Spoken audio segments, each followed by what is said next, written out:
You talked about chocolate and even coffee. Have this challenge in the coffee supply chain, especially potentially with younger children involved. So that's where potentially businesses can be looking out for standards like fair trade. Do you agree that these organizations can help thinking about what we can really do in the food industry?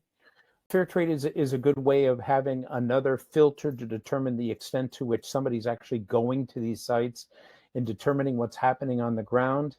But not all fair trade labels really live up to the standard.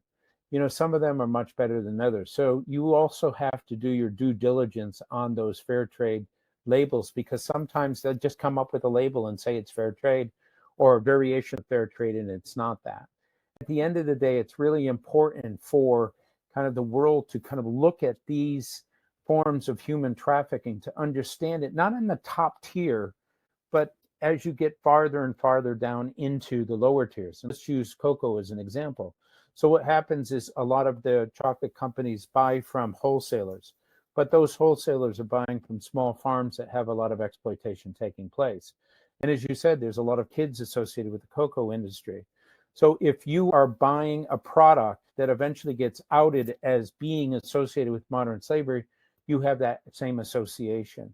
And so every once in a while, BBC will do an expose on chocolate and the cocoa industry and children being involved. And immediately the private sector jumps on planes and flies down there and tries to do things in order to fix these things. And sometimes it works for a couple of years, but they have to maintain those programs, because if they pull out, and this is sometimes what happens, it goes right back to what it was before.